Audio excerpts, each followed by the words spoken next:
Mhm. Okay, I call this meeting to order at 1:02 p.m. Good afternoon, everyone, and welcome to the October 27th Housing Commission meeting. Adriana, can we do a roll call? Absolutely. Eric Davis, Here. Tyler Denham, Here. Aaron Flores, Sandy Flores, Jackie Kellogg, I'm here. okay, Devonna McLaughlin,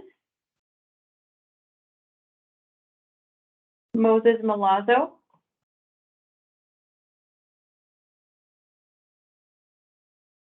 Adra Parafinick,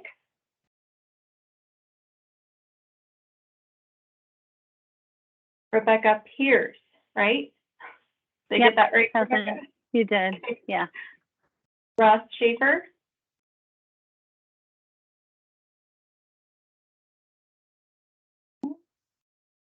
Glenn Slivers, Here. John Slauson, Here. Haley Zoroya, oh my goodness, Zoroya.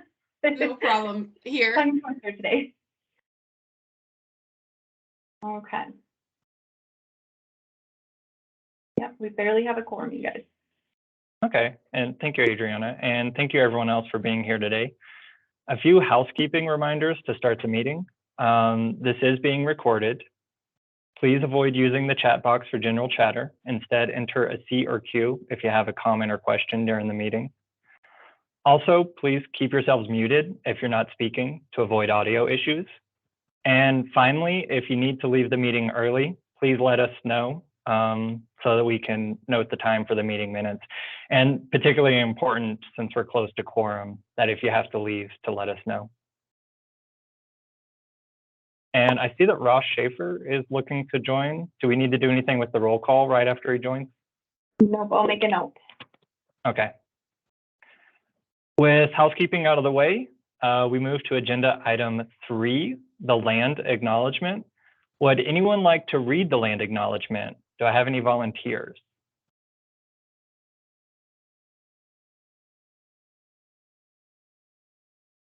Would anyone like to volunteer another commissioner? I'll do it. Okay, thank you. The Housing Commission humbly acknowledges the ancestral homelands of this area's indigenous nations and original stewards. These lands, still inhabited by native descendants, border mountains sacred to indigenous peoples. We honor them, their legacies, their traditions, and their continued contributions. We celebrate their past, present, and future generations who will forever know this place as home. Oh, thank you so much for that, Jackie. With that, next up is agenda item 4, public comments. Any member of the public may address the commission on any subject within its jurisdiction that is not scheduled before the commission on this day. Due to open meeting laws, though, the commission cannot discuss or act on items presented during this portion of the agenda. To address the commission on an item that is on the agenda, please wait for the call for public comment at the time the item is heard. And when given public comment, please state your full name. Adriana, do we have any public comment today? Let's go ahead and start with Christine Pavlik. Yeah, go ahead, Christine. Oh, sorry about that, Chair. Thank you so much. My name is Christine Pavlik. I'm the Housing and Grants Administrator here at the City Housing Section, and I just wanted to pop on really quick during public comment to introduce you all to our brand new housing specialist. She's turned her camera on. Marissa Malloy has joined us as of last Monday. We stole her from the Sustainability Division. She was managing their community distributed grants, and she has already proven to just be such an awesome fit to our team. And so I'm really looking forward to you all getting to know her and seeing more and more of what she does. She'll be taking on all of Adriana's old responsibilities when it comes to assisting with CDBG grants, managing our loan portfolio, and all sorts of awesome things like that. So we're really grateful to have her on our team. Thank you for that. Do we have any other public commenters, Adriana?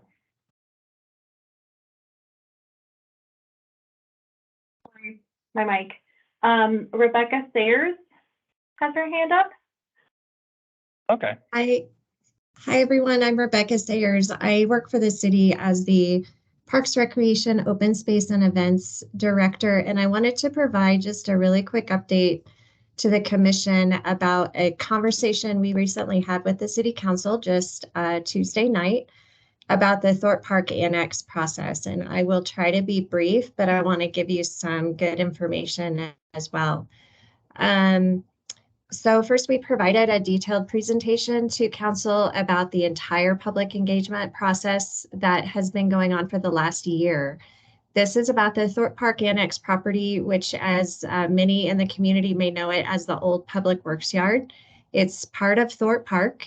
I know some of you on the Housing Commission may remember previous conversations about this potential area for possibly housing.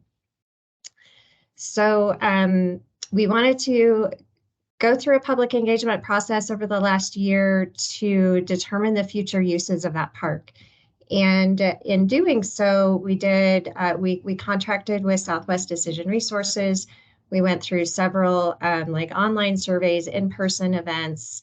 Hopefully some of you were able to participate in those. We did get some comments about housing, but in the end, the comments that we received about housing on the site were pretty inconclusive. It was kind of about equal in terms of those that wanted housing on the site and those that did not. So we felt it was important, especially given the housing emergency that the City Council has declared, to talk with the council at our presentation this week about whether they would like to see us pursue housing on this site or not. Two draft concept plans were presented to the council, and just for clarification, we're only at concept plan phase. We're not in design or anything. So we're really at the beginning stages of this process. The two concepts were exactly the same. The only difference was one had housing on the southeast portion of the site and one did not. And the housing that was presented was because of the zoning on the site, which is public facility. The only housing that's allowed under that zoning designation is city employee housing. So there were about 7 units provided as an option for council to consider. The council discussion was robust.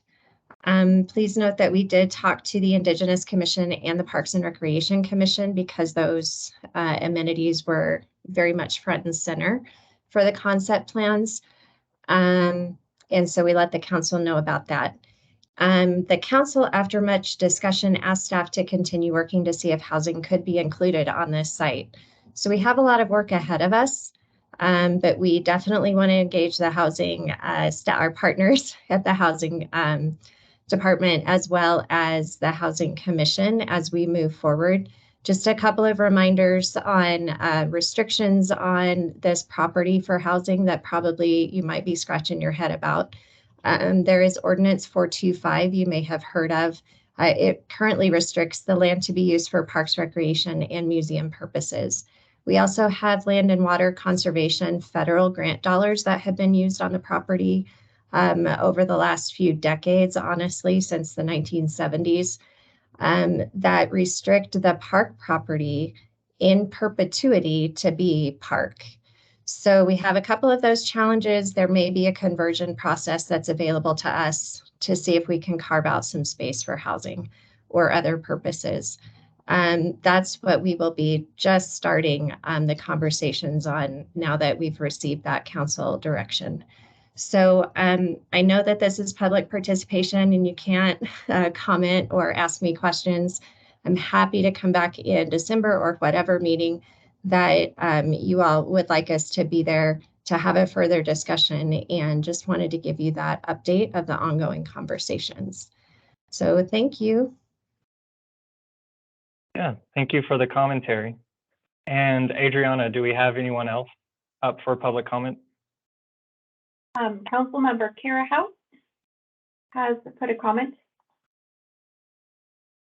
Yes, just really quickly, I wanted to give a shout out to Commissioner Devonna McLaughlin, who was part of a roundtable discussion yesterday called Finding Home Flagstaff that was held at the Coconino Center for the Arts.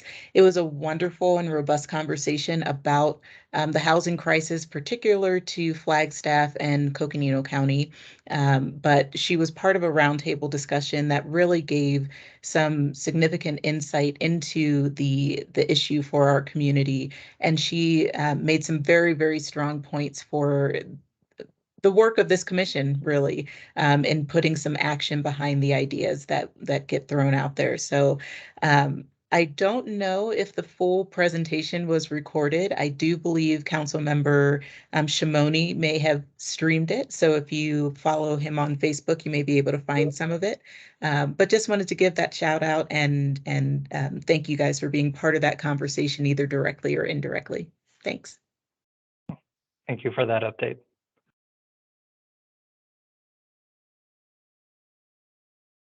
All right, anyone else, Adriana? We're good. Okay. All right, next up is on to the approval of the minutes. We actually have two sets of minutes to approve this meeting. The Housing Commission meeting in March was a joint meeting with the Sustainability Commission, and it wasn't noticed until after the fact that the February minutes were never approved during it. So now approval of the minutes from that commission meeting on February 24th is on us. And I will entertain a motion if someone has one.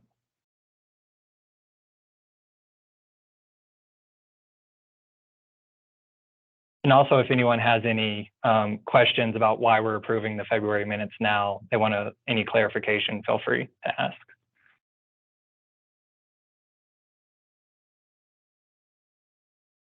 I move to approve the February minutes. Thank you, Jackie. Jackie has moved to approve the February minutes. Do we have a second? This is Eric. I'll second it. Okay, we have a motion by Jackie and a second by Eric to approve the minutes. Is there any discussion? And if no discussion, all in favor, please say aye. Aye. Aye. Aye. Aye. Any opposed? All right, that motion carries and the February 24th minutes are approved, which now leaves us with consideration of approval of minutes for the last commission meeting on September 22nd. I will entertain a motion if someone has one. This is Ross. I'll make a motion. Okay, we have a motion by Ross. Do we have a second? I second that motion. Okay, and who was that? Rebecca Pierce. Oh, Rebecca, thank you. We have a motion by Ross and a second by Rebecca to approve the September 22nd commission meetings. Any discussion? If not, all in favor, please say aye. Aye. Aye. Any opposed? All right, that motion carries and the September 22nd minutes are approved. Next, we'll move on to general business with agenda item 6A, a Housing 101 presentation delivered by Sarah Dar, the Housing Director, and Justinia Costa, the Assistant Housing Director. And feel free to take over for the presentation. Good afternoon, Housing Commission. Oh, sorry to interrupt. I did see that, Adriana, you raised a finger. Did you have a point to add? Stop doing that. Yes, I just want to get the presentation going for them real quick. Okay. Sarah?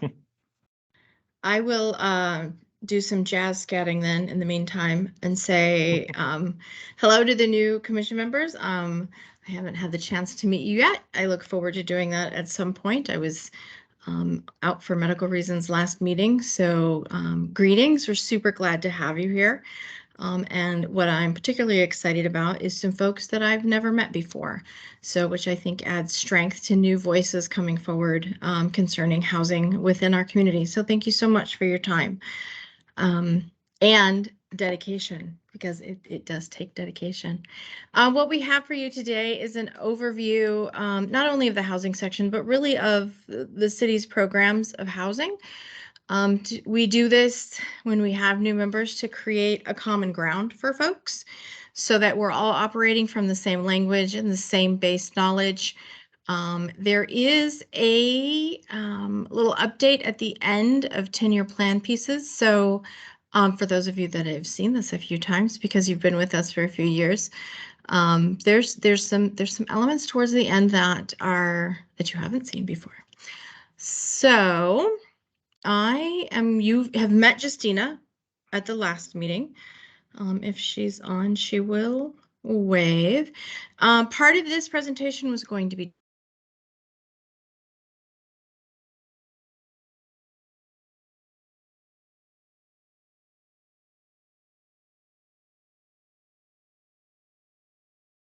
Is the screen frozen for anyone else? Frozen for me. Yes. Yeah. Okay. Okay, turning my camera off. Can you hear me? I can hear you now. Sweet, thank you. Sorry about that. We're gonna keep camera off and hope that Wi-Fi where I am holds up. Okay. It says that I froze. I hope it was without a silly expression on my face. There was a third name at the beginning of this, which was Caleb Alexander, who's the Assistant Housing Director on the Housing Authority side. So there's two. There's Justina, who you're familiar with, and Caleb on the Housing Authority side. He has been out ill and while is back to work. I gave him a pass on this one so that he had some time to get caught up on work. So I also want to acknowledge that there were other hands on this presentation, including Adriana and Marissa, who you already met. She may have just started, but we dropped her in the deep end, like we do with our staff. So with that, Adriana is running the presentation. So I will be next sliding as we go, and I think I'm ready for that. Next slide. All right, we always start with some common definitions of housing speak, and you'll hear these repeatedly. If you forget, it's not a big deal. Go ahead and just stop us and say, what does that mean? There's no shame in that at all, because there are times where we also get lost in our acronyms. Also, if we start to use acronyms that we have not defined, which we make a very strong attempt not to do, if we do that, at any point in time, not only today, but moving forward, please feel free to stop us and say, I don't understand what that means. What does that mean? We don't want to lose people. We want to stay on the same page as much as possible. So here are 4 of the biggest terms you're going to hear. One, we call AMI. We don't pronounce it Amy. We call it AMI, which is area median income. I'll talk a little bit more about that in a minute. We say HUD, which is the U.S. Department of Housing and Urban Development. This one's fun. We say ADO. It is not a Homer Simpson joke. It is the Arizona Department of Housing. And then we say LIHTC. That stands for Low Income Housing Tax Credit Program. In other states, it's sometimes called Section 42 housing, same thing. And we'll talk a little bit more about that in detail as we move forward. When we talk about area median income, it has to do with, it's based on family size. Throughout the presentation, you can assume that we're referring to a household size of 3. Next slide, please. So we often get the question, what is affordable housing? And next slide, please, Adriana. Oh, there it goes. All right. What is affordable housing? What in the world is the housing continuum? Also something else you'll hear us talk about. And how in the world do you work towards addressing affordable housing within a community? Next slide, please. So when I say the words affordable housing, I often wonder what people think about, what picture pops into their head. And by and large, what I've discovered in conversations when I do this in an interactive presentation is folks talk about a type of housing. They talk about a group of people. Very rarely do they mention math. Next slide, please. The very simple definition of affordable housing is a math-based definition, which has to do with a household paying no more than 30% of their gross annual income on housing and housing-related expenses. It has nothing to do with a type of housing. It has nothing to do with a group of people. It is simply a proportion of gross income, that is income before taxes. That is a national definition. It's not something we as City of Flagstaff housing staff dreamed up. And when a household spends more than 30% of their gross annual income on housing and housing-related expenses, it doesn't leave a lot of room for other things within their budget. So quite often households will have a hard time addressing needs such as food, transportation, medical care, child care, etc. Next slide, please. We're going to spend a lot of time as we go through business with the Housing Commission talking about the housing continuum. And you would say, what in the world is the housing continuum? It is simply the different steps of housing between absolute homelessness and move up or long-term homeownership. Sometimes this is reflected on a sliding scale. We historically have used steps because the steps in our community are not necessarily always connected. And it does feel like moving up or moving down within this continuum.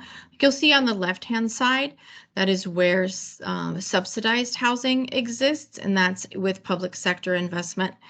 And that's where we see our shelters, transitional housing, supportive housing, public housing, and then right there in the middle with that lovely subsidy versus market rate line is tax credit housing. That's the LIHTC housing I mentioned before. Those are public-private partnerships. They're always public-private partnerships. And so that's where we see that subsidy versus market rate meet. On the market rate side, you have your rental, your first-time home buyers, and move up long-term homeownership. And so when we talk about the housing continuum, this is what it is. People can move in either direction.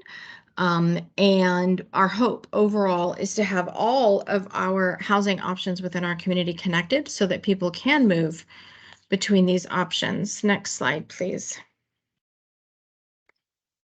And this is something that sometimes it's hard for folks to grasp, and it's especially hard for us as employees, is that because it's all relative, because it's all based on income and market prices, that affordability is, solving the issue is relative.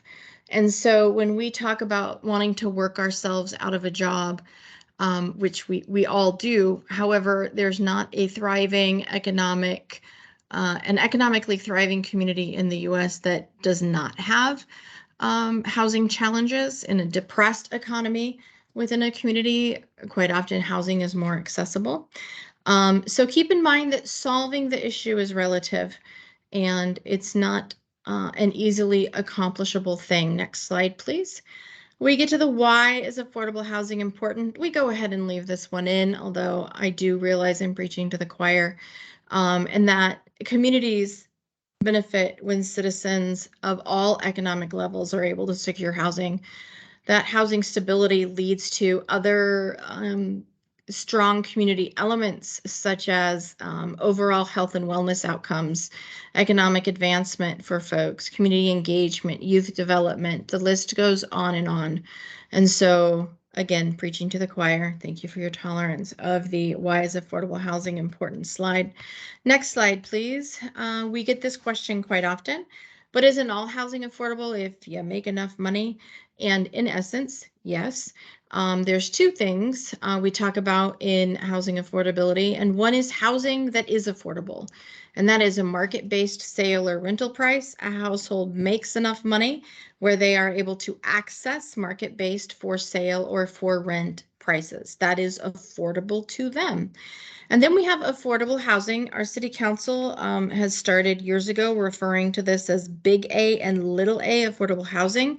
Little a being the housing that is affordable and big A being the capitalized affordable housing, which is a two-pronged test. It's not only what the housing costs, but also who is eligible to purchase or rent it.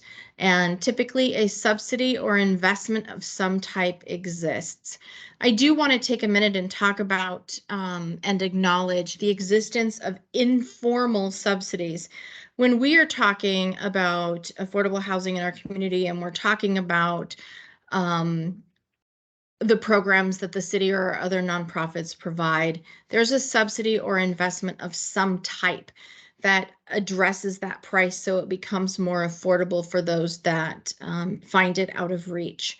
However, I want to mention informal subsidies. Informal subsidies for housing happen all the time, not through municipal or state-based programs, but rather through someone's parents. Loan them $10,000 for a down payment to help towards that cost, or your mom's friend rents you the space over her garage at less than she could realize in the market because she's helping you out. That's a subsidy. It's an informal subsidy. It doesn't look like cash money in your pocket, but we see informal subsidies happen in communities all the time. Couch surfing, that's an informal subsidy. So keep in mind when we're talking about subsidy here in our programs, we're talking about a formal subsidy, or in some cases a buy down, where informal subsidies for those that have social networks that are able to provide those things happen all the time. Next slide, please. So I told you I'd tell you more about area median income, also known as AMI. These numbers are established by HUD on an annual basis and are adjusted by household size. As you see, household size on the left, percentages across the top. These numbers, these are the ones that come out in hypothetically in December, yes? I'm mixing programs in my head. They're supposed to come out in December, but they typically don't come out in December because HUD isn't meeting their own deadline on that repeatedly. Any household with an income at 80% or below of area median income is considered to be a low-income household.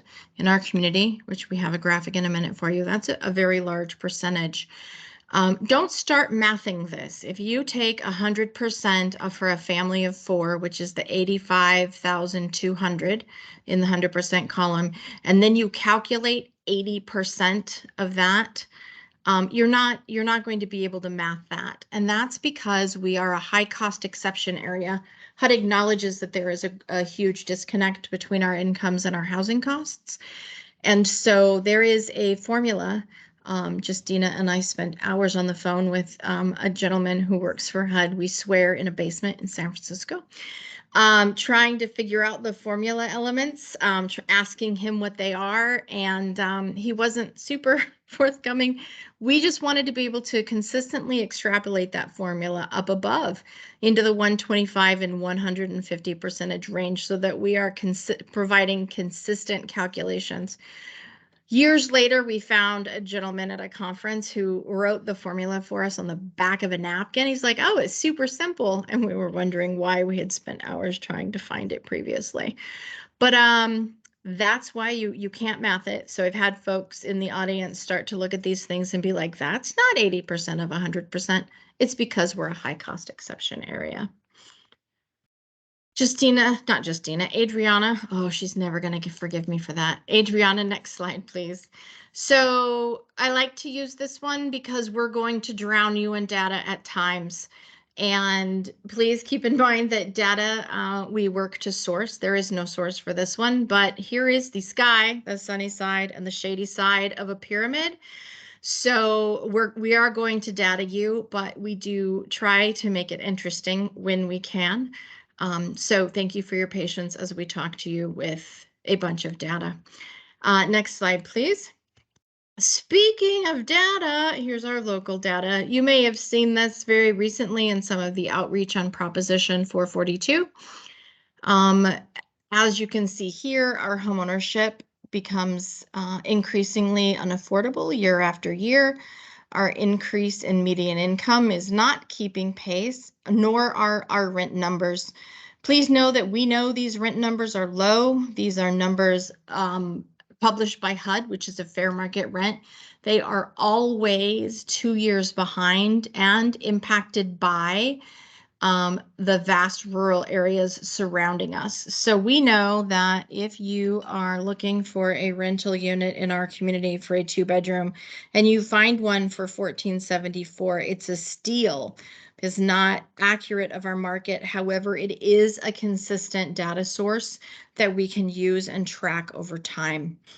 On the right-hand side, I mentioned housing cost burden. Anybody who pays over 30% of their gross annual income for housing and housing-related experiences is housing cost burdened. And some of these numbers, when they came back to us through the 10-year plan process with research, we were astounded. We knew that we had a high number, but I don't think that any of us realized that it was as high as 45% of all of our households in Flagstaff are actually cost burdened. That's over 22,000 community members. So for homeowners, you'll see that that cost burden number is lower, as 27% cost burdened. Part of that is due to our lending markets, et cetera, that don't let people way overextend obtaining a mortgage.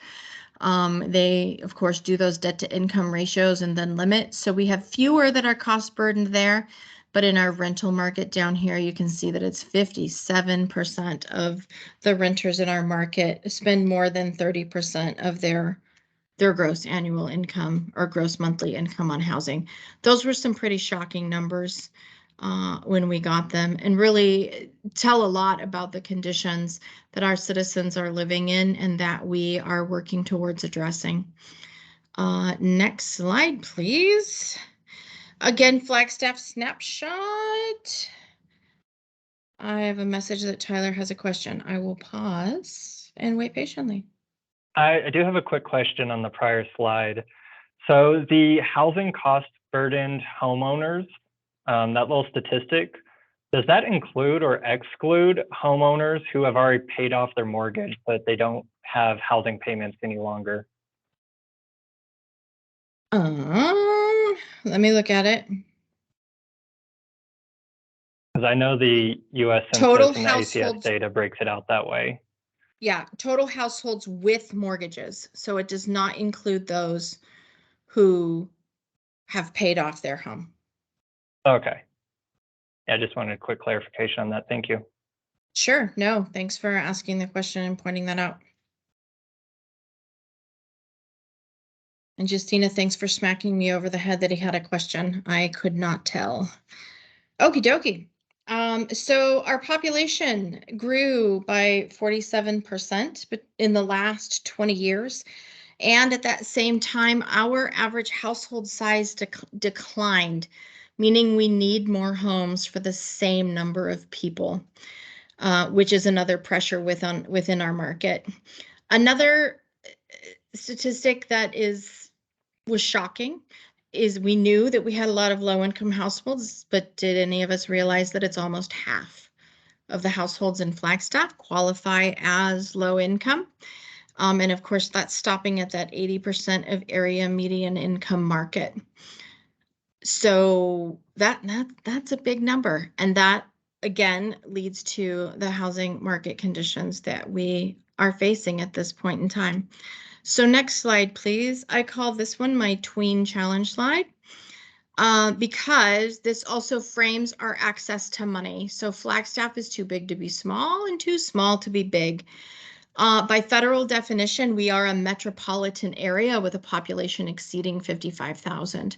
So we qualify for some entitlement money, such as community development block grant money, which is the program Christine administers. So you'll hear about that. But that's really the only one that we are big enough to qualify for. And in Arizona, we are classified as rural. And so that limits us from accessing metropolitan funds within the state. Being metropolitan on the federal level means we are unable to access USDA programs.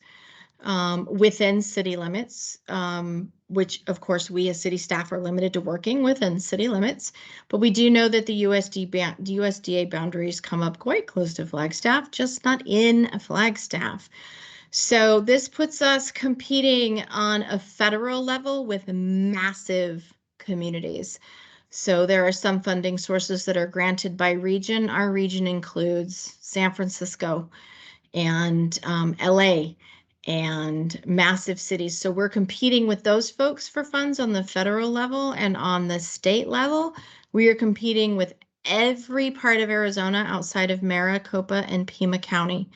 And when grant applications are based on a bang for your buck, like how many units can you get for the lowest amount of money, we have a hard time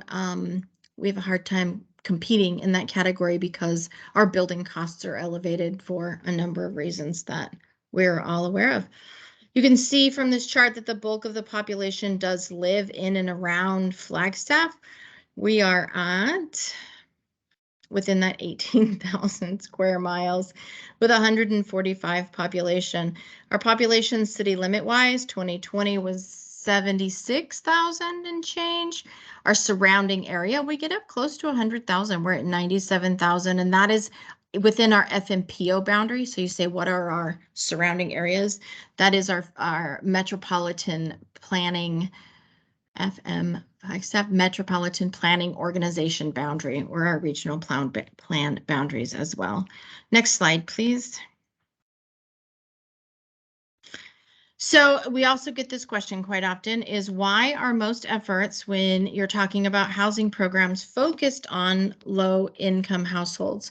The answer is really, really, really, really easy. That's where the money is. It's all about funding. And funding from the federal and state government is limited to assisting households at that 80% AMI mark and below.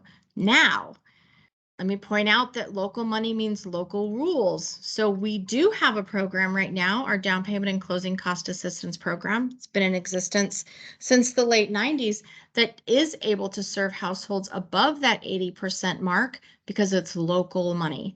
And with that local money means that we get to make the rules. Well, not we as staff, but you, Housing Commission and City Council, make the rules of how that local money is spent.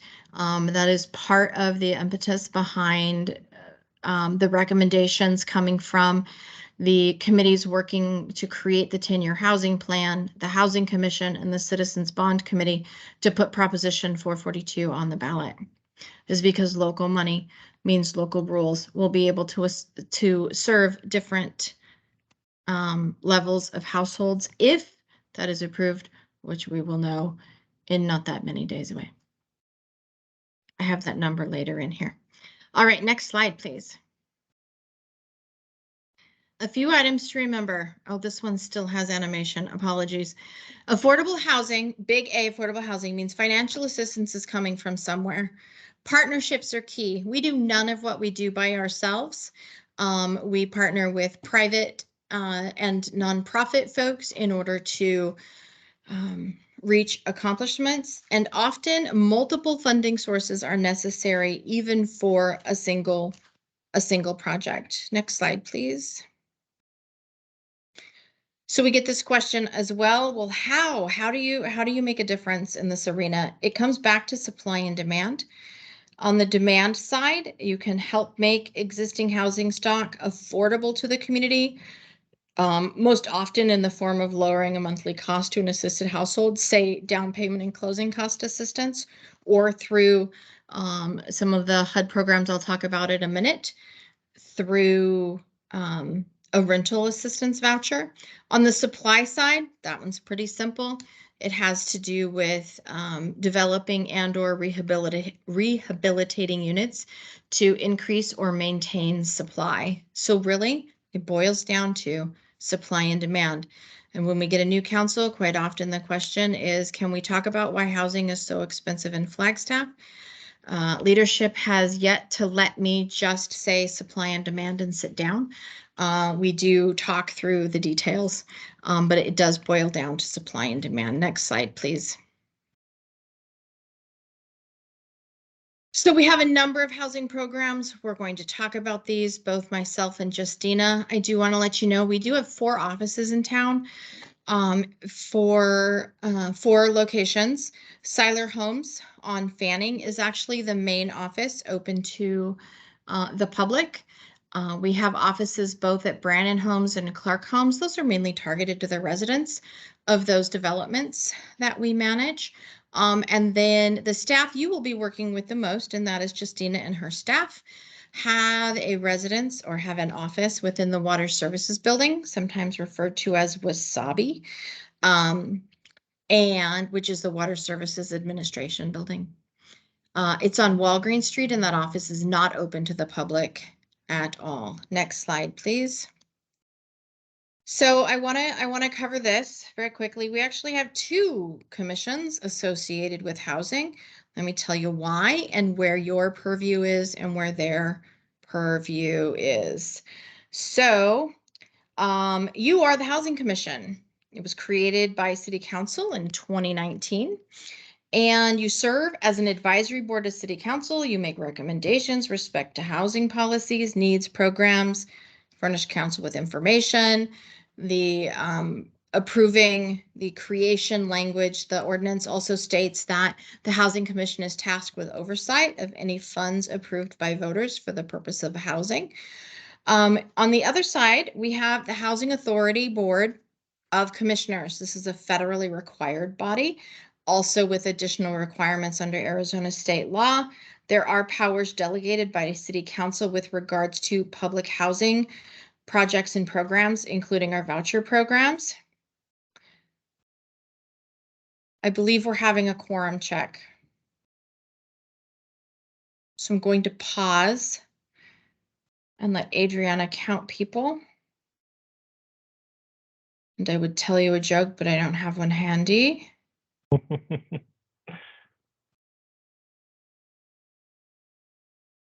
All of the jokes I have are engineering jokes. I don't think anyone wants to hear that. I do have a lot of jokes about engineers. Those are usually a lot better than engineering jokes themselves. I worked with the city engineer very closely for a lot of years. And so, yes, I do enjoy a good engineering joke. I won't tell it now. I won't tell it now. All right.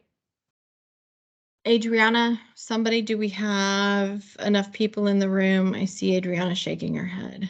We have 6 right now, so we have to pause the meeting for a minute and see if we can get Ross back. Ross was supposed to come back in a few minutes, so it won't be long. My apologies, everybody.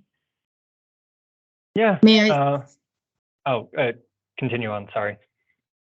No, I was gonna, if it's the will of the chair to take a short break, we would be open to that, or we can wait until she comes back.